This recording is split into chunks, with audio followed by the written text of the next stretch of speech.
എല്ലാ പ്രിയപ്പെട്ടവർക്കും വന്ദനം. യേശുവിൻ്റെ നാമത്തിൽ നമ്മൾ കൂടി വരുംതോറും നമ്മൾ ബലമുള്ളവരും കൃപയുള്ളവരും ശക്തിയുള്ളവരും സമാധാനമുള്ളവരുമായി അനുദിനം വർദ്ധിച്ചു വരും. കർത്താവിൽ ഇനിയും നമുക്ക് ബലപ്പെടാം. ഓരോ ദിവസവും കർത്താവിൻ്റെ വചനം നമുക്കൊത്തിരി ജ്ഞാനം തരും. ഞാനിങ്ങനൊരു കോട്ട് കണ്ടു. അത് ഇങ്ങനെയാണ്. അതിനകത്തൊരു ചിത്രമുണ്ട്. ഒരാൾ, അദ്ദേഹത്തിൻ്റെ കയ്യിൽ ഒത്തിരി ഏണികൾ കിട്ടി. ഒരേണി കിട്ടി, അദ്ദേഹം അത് കിടത്തിയിട്ടു. അദ്ദേഹത്തിനൊരു വലിയ മതിലുണ്ട്. ആ മതിലിൽ കയറണമെങ്കിൽ ഈ ഏണി ഉപയോഗിക്കാം. അദ്ദേഹം നോക്കുമ്പോൾ ഒത്തിരി ഏണി അദ്ദേഹത്തിന് കിട്ടി, അവിടെ കിടപ്പുണ്ട്. അദ്ദേഹം അത് മുഴുവൻ എടുത്ത് ഒന്നിൻ്റെ മുകളിൽ ഒന്നായിട്ട് കിടത്തിയിട്ടു. അപ്പോൾ ഏകദേശം ഒരു 3 അടി ഹൈറ്റ് കിട്ടി. 10 അടി ഹൈറ്റുള്ള മതിലാണ്. ആ മതിലിൽ വെക്കാൻ ഇതിനകത്ത് ഏത് ഏണി വെച്ചാലും 15 അടി ഹൈറ്റുള്ള ഏണികളാണ്. ഒരെണ്ണം വെറുതെ നേരെ വെച്ചാൽ അതിലൂടെ കയറി ആ മതിലിന് അപ്പുറം പോകാം, അദ്ദേഹം ഉദ്ദേശിക്കുന്ന സ്ഥലത്തെത്താം. എന്നാൽ 100 കണക്കിന് ഏണികൾ അദ്ദേഹം കിടത്തിയിട്ടിട്ട് അതിൻ്റെ മുകളിൽ 3 അടി ഉയരത്തിൽ കയറി ഇനി എന്ത് ചെയ്യുമെന്ന് തലപുകഞ്ഞാലോചിക്കും. കൊള്ളാം. ഇത് തന്നെയാണ് നമ്മളും ചെയ്യുന്നത്. എന്താണ്? നമുക്ക് കിട്ടിയ ഒരു സാധ്യത അത് നമ്മൾ ജ്ഞാനത്തോടെ ഉപയോഗിക്കാത്തത് കൊണ്ട് നമുക്ക് കിട്ടിയ അവസരങ്ങളെല്ലാം നമ്മൾ പ്രയോജനപ്പെടുത്തുന്നില്ല. എന്നാൽ ജ്ഞാനമുള്ള ഒരാളുടെ കയ്യിൽ അതിനകത്ത് ഉള്ള 100 ഏണികളിൽ 1 കിട്ടിയാൽ മതി, വളരെ വേഗത്തിൽ അവർ വിജയത്തിലെത്തും. അതുകൊണ്ട് ജ്ഞാനം തന്നെ പ്രധാനം എന്ന് ബൈബിൾ പറയുന്നു. സദൃശവാക്യം ശലോമോൻ രാജാവിൻ്റെ പുസ്തകമാണ്. അതിനകത്ത് ആദ്യ അധ്യായത്തിൽ തന്നെ യഹോവ ഭക്തി ജ്ഞാനത്തിൻ്റെ ആരംഭമെന്ന് പറയുന്നു. ദൈവത്തെ ഭയപ്പെടുക. എന്തിനാ ദൈവത്തെ ഭയപ്പെടുന്നത്? പേടിയല്ല. അത് ദൈവഭയമെന്ന് പറയുന്നത് ബഹുമാനത്തിൽ നിന്നുണ്ടാകുന്ന ഒരാദരവാണ്. ഒരു ദിവസം തുടങ്ങുമ്പോൾ തന്നെ ആദിയിൽ ദൈവം, ദൈവമേ സ്തോത്രം എന്ന് പറഞ്ഞു തുടങ്ങുന്നത് അതൊരു ജ്ഞാനമാണ്. അങ്ങനെയുള്ള വ്യക്തികളുടെ ജീവിതത്തിൽ സിയോനിലേക്കുള്ള പെരുവഴികളുണ്ടാകും. അങ്ങനെയുള്ള വ്യക്തികൾക്ക് ദൈവത്തിൽ ബലമുണ്ടാകും. അങ്ങനെയുള്ള വ്യക്തികളുടെ ചിന്താഗതി കുതിച്ചുയരുന്നതായിരിക്കും. അവർക്ക് ഡിലേകൾ കാണില്ല, വൈകുന്ന അവസ്ഥകൾ ഉണ്ടാകില്ല. എല്ലാം അതതിൻ്റെ സമയത്ത് ഭംഗിയായി നടക്കും. ചിലർ വളരെയധികം ഉപവസിക്കുന്നവരാണ്, വളരെയധികം പ്രാർത്ഥിക്കുന്നവരാണ്. എന്നിട്ടും അവരുടെ പല കാര്യങ്ങളും നടക്കാത്തത് അത് ദൈവത്തിൻ്റെ സമയമായില്ല എന്ന തെറ്റിദ്ധാരണയാണ്. അല്ല, നിന്റെ കാര്യം, നീ പ്രാർത്ഥിച്ച കാര്യം നടക്കുവാൻ ദൈവം നിനക്കൊരു ഏണി തന്നു, അത് നീ നേരെ വെച്ചില്ല എന്നുള്ളത് എൻ്റെയും നിൻ്റെയും കുഴപ്പമല്ലേ? ചില കാര്യങ്ങൾ നമ്മൾ അറിയണം. നമ്മളൊരു കാര്യം പ്രാർത്ഥിക്കുമ്പോൾ ദൈവം ആ വിഷയമല്ല തരുന്നത്, അതിനുള്ള ഒരു സാധ്യതയാണ് തരുന്നത്. എന്താണോ നമ്മൾ പ്രാർത്ഥിക്കുന്നത് അതിൻ്റെ മെറ്റീരിയലായിരിക്കും ചിലപ്പോൾ ദൈവം തരുന്നത്. അത് തന്നെ തരണമെന്നില്ല. മഴക്കാലത്ത് കർത്താവേ എനിക്കൊരു കുട വേണം. കർത്താവ് കുടശീലയും കുടയുടെ പിടിയും കുടയുടെ ആ ഫ്രെയിമും കുറച്ച് നൂലും ചിലപ്പോൾ പല രീതിയിൽ തന്നിരിക്കും. അത് കണ്ടുപിടിച്ചിട്ട് നമ്മുടെ ജ്ഞാനം ഉപയോഗിച്ച് നമുക്കതിനെ തുന്നിപ്പിടിപ്പിച്ചാൽ നമുക്ക് മഴ നനയാതെ ജീവിക്കാം. അല്ലെങ്കിലോ കർത്താവ് ഒരു കുട തരും. ഒരു ദിവസം എനിക്കൊരു കുട വരും, ഇല്ല, കുടയ്ക്കുള്ള സാധ്യതകൾ തരും. ഒരു കുടശീല കിട്ടി, ഒരു ഫ്രെയിം കിട്ടി, ഒരു കുടയുടെ പിടി കിട്ടി. പണ്ടൊരാളോട് ഒരു കാര്യം ചോദിച്ചിട്ട്, പിടി കിട്ടിയോ ഞാൻ പറഞ്ഞത്? അപ്പാ ആള് പറയാണ്, പിടികിട്ടി, ഇനി കുടയും കൂടി കിട്ടിയാൽ മതി എന്ന് പറഞ്ഞതുപോലെ പിടികിട്ടി, ഫ്രെയിം കിട്ടി, പിന്നെ കുടശീല കിട്ടി, നൂലും കിട്ടി. ഇത്രയും കാര്യങ്ങൾ ദൈവം സാധ്യതകളായിട്ട് ഒരുക്കി തരും. ചിലപ്പോൾ നമ്മളൊരു ജോലിക്ക് വേണ്ടി പ്രാർത്ഥിക്കുമ്പോൾ കർത്താവ് ചെയ്യുന്നത് ബന്ധങ്ങളെ തരും. ആ ബന്ധങ്ങളിലൂടെ ആയിരിക്കും ഒരു ജോലി വരുന്നത്. എല്ലാ കാര്യവും അങ്ങനെയാണ്. ചിലപ്പോൾ ഒരു ചെറിയ ബന്ധം വലിയ സാധ്യത കൊണ്ടുവരും. പ്രൈസ് ജനറേഷൻ ബാൻഡ്, നമ്മുടെ കുഞ്ഞുങ്ങൾ, നിങ്ങളെല്ലാ ദിവസവും ജീസസ് എവരിഡേയിൽ എൻ്റെ സന്ദേശത്തിന് ശേഷം നിങ്ങൾ കാണുന്ന വീഡിയോയിലുള്ള കുഞ്ഞുങ്ങൾ, അവരൊരു കല്യാണത്തിന്, ഒരു ഇംഗ്ലീഷ് കല്യാണം, അതിൽ പാടാൻ വിളിച്ചു. പൊതുവെ അവർ പോകാറില്ല. എന്തോ ഞാൻ ആ മീറ്റിങ്ങിൽ പിള്ളേരോട് പറഞ്ഞു, പൊയ്ക്കോ. അത് തിരുവല്ലയിൽ വെച്ചാണ് നടന്നത്. ആ കല്യാണത്തിന് പോയി. കാരണം ഞാൻ അവരോട് പറഞ്ഞിട്ടുണ്ട്, നിങ്ങളുടെ വിളി കല്യാണത്തിന് പോയി പാടലല്ല. എന്തോ ഞാൻ അങ്ങനെ പറഞ്ഞിട്ടുണ്ട്. അതെന്താണെന്ന് എനിക്കും കർത്താവിനും അറിയാം. കല്യാണത്തിന് പാടുന്നത് തെറ്റാണോ? അല്ല. നിങ്ങളങ്ങനെ ആര് വിളിച്ചാലും പോകണ്ട. അതിനേക്കാൾ മുകളിൽ എന്തെങ്കിലും ചെയ്യാൻ നിങ്ങൾക്ക് കഴിയുമെങ്കിൽ അത് ചെയ്യുക. അപ്പോൾ അന്ന് ആ കല്യാണത്തിന് പോയി. ആ കല്യാണത്തിന് പാടിയപ്പോൾ അന്ന് അവിടെ കല്യാണം നടത്താൻ വന്ന പാസ്റ്റർ ഇവരെ ഒരു വലിയ മീറ്റിങ്ങിന് ക്ഷണിച്ചു. അതൊരു വഴി തുറക്കലായിരുന്നു. അതായത് 10-20,000 പേര് കൂടുന്ന ഒരു ഇംഗ്ലീഷ് ചർച്ചിൽ 3 വർഷം ഇവരെ പാടാൻ വിമാന ടിക്കറ്റ് വരെ അയച്ചു കൊടുത്ത് കാര്യങ്ങൾ ചെയ്തു. നോക്കണം, തിരുവല്ലയിൽ നടന്ന ഒരു കല്യാണം, ഒരു ചെറിയ പരിപാടി, അധികം പേര് കൂടിയതൊന്നുമല്ല, ഒരു ചെറിയ പരിപാടി, 100-400 പേരോ കൂടുന്ന ഒരു കല്യാണം. എന്നാൽ ആ കല്യാണത്തിലൂടെയാണ് ഇവർക്ക് പല വഴികളും തുറന്നത്. ഇതുപോലെ നമ്മുടെ വഴികളൊക്കെ നമ്മൾ ചിന്തിക്കുന്നത് പോലെയല്ല. ഈ സത്യങ്ങൾ നിങ്ങൾ അറിയണം. നമ്മൾ പ്രാർത്ഥിച്ചുകൊണ്ടിരിക്കും, ദൈവം ഒരു വഴി തുറക്കും. ദൈവം വഴി തുറക്കുന്നത് ചെറിയ സാധ്യതകളിലൂടെയും തുറക്കും. ഒരു വലിയ വഴി പോലും, ഒരു വലിയ ഓപ്പർച്യൂണിറ്റി പോലും ചെറിയ ബന്ധങ്ങളിലൂടെ ഉണ്ടാകും. അതുകൊണ്ട് ദൈവം അനുവദിക്കുന്ന ബന്ധങ്ങളെ വിവേചിച്ച് ഒഴിവാക്കേണ്ടതിനെ ഒഴിവാക്കിയും സെലക്ട് ചെയ്ത് മുന്നോട്ട് പോകേണ്ടതിൽ സെലക്ട് ചെയ്യാനും നാം പ്രാർത്ഥിക്കുന്നവരല്ലെങ്കിൽ നമ്മൾ പരാജയപ്പെട്ടു പോകും.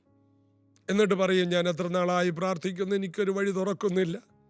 ആര് പറഞ്ഞു? വഴികളൊക്കെ എത്രയോ തുറക്കാനുണ്ട്, ഇനിയും തുറക്കും. അതുകൊണ്ട് പ്രാർത്ഥിച്ച ശേഷം ദൈവം അയക്കുന്ന കൊച്ചു വഴിയിലൂടെയാണെങ്കിലും മുന്നോട്ട് പോവുക. ഒരു വലിയ വഴി പോലും ഒരു ചെറിയ വഴിയിലൂടെ കയറിയിട്ടാണ് ഒരു വലിയ വഴിയിലോട്ട് കയറുന്നത് എന്നുകൂടി ഈ സമയത്ത് ഓർക്കണം. റോമാലേഖനം 8-ാം അധ്യായം 5-ാം വാക്യം, ജഡസ്വഭാവമുള്ളവർ ജഡത്തിനും ആത്മസ്വഭാവമുള്ളവർ ആത്മാവിനും ഉള്ളത് ചിന്തിക്കുന്നു. ചിന്ത എന്താണോ അത് സ്വഭാവത്തിൽ നിന്നുണ്ടാകുന്നു. അപ്പൊ സ്വഭാവം, ഒരു കാര്യം പറയുന്നുണ്ട്, ചീത്ത ചിന്തയാണെങ്കിൽ ചീത്ത സ്വഭാവം, നല്ല ചിന്തയാണെങ്കിൽ നല്ല സ്വഭാവം. അപ്പോൾ ചിന്തകളെ മാറ്റിയാൽ സ്വഭാവം നന്നാക്കാം. എൻ്റെ സ്വഭാവം നന്നാക്കണം, ചിന്തകളെ മാറ്റ്. കർത്താവ് സഹായിക്കും. ചിന്തകളെ മാറ്റ്, നല്ല സ്വഭാവം ഉണ്ടാക്കാം. മറ്റുള്ളവർ ബഹുമാനിക്കുന്ന സ്വഭാവം നമുക്കുണ്ടാക്കാൻ കഴിയുമോ? തീർച്ചയായിട്ടും. ബൈബിൾ അത് പറയുന്നു. കൂട്ടുകാരൻ നിന്നെ വെറുക്കാതിരിക്കേണ്ടതിന് കൂടെ കൂടെ നീ അവൻ്റെ വീട്ടിൽ പോകരുതെന്ന്. എപ്പോഴും ഒരുത്തൻ്റെ വീട്ടിൽ ചെന്നാൽ അവൻ വെറുക്കും. ഭക്ഷണം കഴിക്കുമ്പോഴും അവർ കുടുംബമായിട്ടിരിക്കുമ്പോഴും ഒക്കെ ഇടിച്ച് കയറി ചെല്ലും. കൂട്ടുകാരൻ എപ്പോഴും ഫോൺ വിളിച്ചുകൊണ്ടിരിക്കും. നിന്നെ വെറുക്കും. വെറുക്കണം, വെറുത്തേ തീരും. നീ ജ്ഞാനമില്ലാത്ത കൂട്ടുകാരനാണ്. നിന്നോടൊരു ബഹുമാനം ഉണ്ടാകണമെങ്കിൽ നീ വിളിച്ചു പറഞ്ഞ് അവർ പറഞ്ഞ ടൈമിൽ ചെല്ലണം. 2, എപ്പോഴും വിളിച്ചാൽ നീ പോകരുത്. അവർ വിളിക്കുമ്പോഴൊക്കെ പറയണം, എനിക്ക് പ്രാർത്ഥനാ സമയം ഇതാണ്, നിന്റെ ഡിസിപ്ലിൻ നീ അവരോട് പറയണം. എനിക്ക് ഇത്ര സമയത്ത് മാത്രമേ ഗ്യാപ്പുള്ളൂ. എപ്പോൾ വിളിച്ചാലും നീ അവൈലബിൾ ആകരുത്. നിന്റെ പ്രെയർ ടൈം മറ്റുള്ളവരറിയണം. ദാനിയേലിൻ്റെ പ്രെയർ ടൈം ആ കാലത്ത് ജീവിച്ചിരുന്ന എല്ലാ രാജാക്കന്മാർക്കും പ്രഭുക്കന്മാർക്കും അറിയാമായിരുന്നു. നിന്റെ ഡിസിപ്ലിൻ ലോകം അറിയണം. നിനക്ക് ബഹുമാനം ഉണ്ടാകുമോ? തീർച്ചയായും. അന്ന് ദാനിയേലിനെ കൊല്ലാൻ ചതി ഒരുക്കിയത് ആ ഡിസിപ്ലിനെ ഉപയോഗിച്ചാണ്. ദാരിയാവേശ് രാജാവ്, അന്നത്തെ രാജാവ്, ദാനിയേലിനെ ബഹുമാനിച്ചിരുന്നത് ഈ ഡിസിപ്ലിനാണ്. അതുകൊണ്ടാണ് സിംഹക്കുഴിയുടെ അടുക്കൽ സിംഹക്കുഴിയിലിട്ട ശേഷം പിറ്റേ ദിവസം രാവിലെ ഉപവാസത്തോടെ വരുന്ന രാജാവ്, ജീവനുള്ള ദൈവത്തിൻ്റെ ദാസനായ ദാനിയേലേ, എന്തുകൊണ്ടാണ് അങ്ങനെ പോയി വിളിച്ചത്? ഉറപ്പാ, ഇവൻ ജീവനുള്ള ദൈവത്തിൻ്റെ ദാസനാണ്. സിംഹങ്ങൾ നിനക്ക് കേടുവരുത്താതെ വണ്ണം നിന്റെ ദൈവം പ്രവർത്തിച്ചുവോ? കളിയാക്കിയതല്ല, ഉപവാസത്തോടെ പ്രാർത്ഥനയോടെ. ദാരിയാവേശ് ആരോടായിരിക്കും പ്രാർത്ഥിച്ചത്? ദാനിയേലിന്റെ ദൈവത്തോട്. ദാനിയേലെ തെളിയിച്ചതാണ് ദൈവമാരെന്ന്. തങ്ങളുടെ ദൈവത്തെ അറിയുന്ന ജനം ഉറച്ചു നിന്ന് വീര്യം പ്രവർത്തി. ദാനിയേലിനെ ദാരിയാവേശ് രാജാവ്, പോകട്ടെ, 4 രാജാക്കന്മാർ ബഹുമാനിച്ചിരുന്നു. ഒന്ന് നെബൂഖദ്നേസർ രാജാവ്, കാൽക്കൽ വീണു, സാഷ്ടാംഗം നമിച്ചു. ബേൽശസ്സർ രാജാവ് അവനെ പുതിയ കിരീടമണിയിച്ചു. ദാരിയാവേശ് രാജാവ് അവനെ ബഹുമാനിച്ചു. പിന്നെയുണ്ട് കോരശ് എന്ന രാജാവ്. കോരശ് എന്ന അദ്ദേഹം രാജാവായിട്ട് 1 വർഷത്തോളം ദാനിയേൽ വാർദ്ധക്യത്തിൽ മരിച്ചു. 4 രാജാക്കന്മാരുടെ കാലത്ത് ശുഭപ്പെട്ടിരുന്ന ദാനിയേലിനെ ബഹുമാനമുള്ളവനാക്കിയത് അവൻ ദൈവിക കാര്യങ്ങളിൽ ഡിസിപ്ലിൻ ഉള്ളവനാണ്. അതാർക്കും മാറ്റാൻ കഴിയില്ല. ദാനിയേലിൻ്റെ ജ്ഞാനത്തെ നമുക്കവിടെ കാണാം. ദൈവഭക്തിയുള്ളവൻ ജ്ഞാനമുള്ളവനാണ്. ജ്ഞാനമുള്ളവൻ ഡിസിപ്ലിൻ ഉള്ളവനാണ്. ഡിസിപ്ലിൻ ഉള്ളവൻ ലക്ഷ്യബോധമുള്ളവനാണ്. ലക്ഷ്യബോധമുള്ളവൻ അല്ലെങ്കിൽ ഗോളുള്ളവൻ അത് അടിച്ചിരിക്കും. അവൻ്റെ ഡെസ്റ്റിനിയിൽ അവൻ എത്തിയിരിക്കും. അതാണ് ദാനിയേലിന്റെ ചരിത്രത്തിൽ, നീയോ ദാനിയേലേ പൊയ്ക്കൊള്ളുക, കാലാവസാനത്തിങ്കൽ നിന്റെ ഓഹരി ലഭിക്കുവാൻ നീ എഴുന്നേറ്റ് വരും എന്ന് പറഞ്ഞുകൊണ്ടാണ് ദാനിയേൽ പ്രവചനം തീരുന്നത്. നീ പ്രാർത്ഥിച്ചതും നീ കാത്തിരുന്നതും എല്ലാം അതിൻ്റെ റിസൾട്ട് കാണാൻ നീ ഉയർത്തെഴുന്നേറ്റ് വരുമെന്ന്.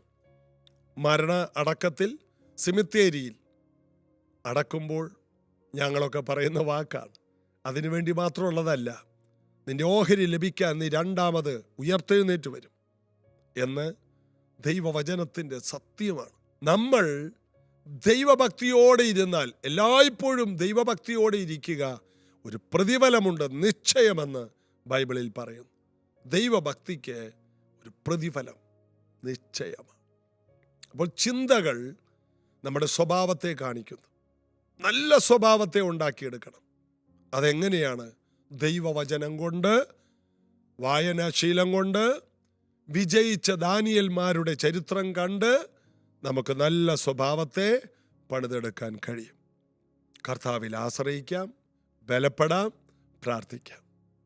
യേശുവിൻ്റെ നാമത്തിൽ ഇന്ന് ഈ വചനങ്ങൾ കേട്ടവരുടെ സ്വഭാവത്തിൽ മാറ്റങ്ങൾ ഉണ്ടാകാൻ, അവരുടെ ചിന്താഗതികൾക്ക് മാറ്റം വരുത്തുന്ന ദൈവവചന സത്യങ്ങൾ കൊണ്ട് അവരുടെ ഹൃദയത്തെ അങ്ങ് പുതുക്കണമേ. വചനം പഠിച്ച് തീരുമാനങ്ങൾ എടുത്ത് ഡിസിപ്ലിൻ ചെയ്ത് ലക്ഷ്യബോധമുള്ളവരായി കുതിച്ചുയരുവാൻ ഞാനിവരെ കർത്താവിൻ്റെ കൈകളിൽ സമർപ്പിക്കും. ഇത് കേട്ട എല്ലാവരും ലക്ഷ്യത്തിലെത്തട്ടെ, വിജയിക്കട്ടെ, ദാനിയേലിനെ പോലെയാകട്ടെ, യേശുവിൻ നാമത്തിൽ ആമേൻ. അങ്ങനെ തന്നെ സംഭവിക്കും. വിശ്വസിക്കുക. നമുക്കൊരുമിച്ച് കർത്താവിൽ വീണ്ടും ബലപ്പെടാൻ നാളെ രാവിലത്തെ ദിവസം കർത്താവ് നമുക്ക് വെച്ചിട്ടുണ്ട്. വിശ്വസിക്കാം. ഒരുമിച്ച് യേശുവിനെ ആരാധിക്കാൻ ഇനിയും നല്ല ദിനങ്ങൾ ദൈവം തരട്ടെ. God bless you. മഹോന്നതം മഹോന്നതം തിരുനിമിത്തം അതിശ്രേഷ്ഠം തിരഞ്ഞെടുപ്പോ അവർണ്ണനീയം. മഹോന്നതം മഹോന്നതം മഹോന്നതം തിരുനിമിത്തം അതിശ്രേഷ്ഠം തിരഞ്ഞെടുപ്പോ അവർണ്ണനീയം. വർണ്ണിച്ചിടാൻ വാക്കുപോരാ നിൻ കരുതൽ അനന്യം. വർണ്ണിച്ചിടാൻ വാക്കുപോരായേ നിൻ കരുതൽ അനന്യം. മഹോന്നതം മഹോന്നതം മഹോന്നതം തിരുനിമിത്തം അതിശ്രേഷ്ഠം തിരഞ്ഞെടുപ്പോ അവർണ്ണനീയം. മഹോന്നതം മഹോന്നതം മഹോന്നതം തിരുനിമിത്തം അതിശ്രേഷ്ഠം തിരഞ്ഞെടുപ്പോ അവർണ്ണനീയം. വർണ്ണിച്ചിടാൻ വാക്കുപോരാ നിൻ കരുതൽ അനന്യം. വർണ്ണിച്ചിടാൻ വാക്കുപോരായേ നിൻ കരുതൽ അനന്യം. എന്നെ പേർ ചൊല്ലി വിളിച്ചതും എൻ നന്മയ്ക്കായി ഞാനായി തീർന്നതും എൻ നന്മയ്ക്കായി. തോൽവികളും ജയങ്ങളും എൻ നന്മയ്ക്കായി.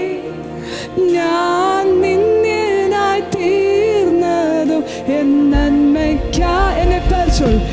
എന്നെ പേർ ചൊല്ലി വിളിച്ചതും എൻ നന്മയ്ക്കായി. എന്നെ മാന്യനായി തീർത്തതും എൻ നന്മയ്ക്കായി. തോൽവികളും ജയങ്ങളും എൻ നന്മ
മഹോന്നതം മഹോന്നതം തിരുനിമിത്തം അതിശ്രേഷ്ഠം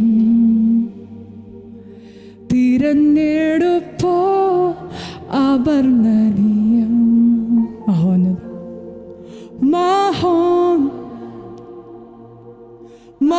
മഹോന്നതം തിരുനിമിത്തം അതിശ്രേഷ്ഠം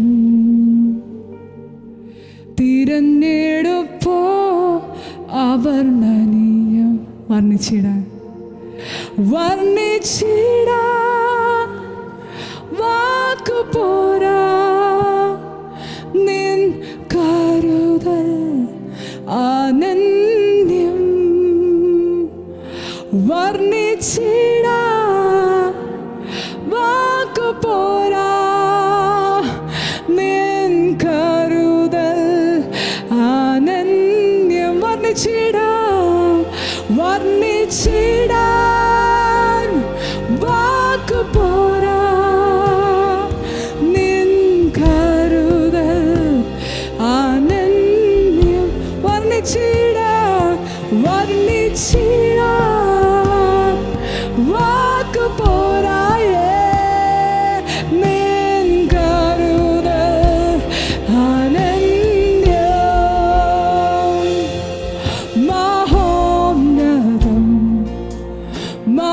മഹോന്നതം തിരുനിമിത്തം അതിശ്രേഷ്ഠം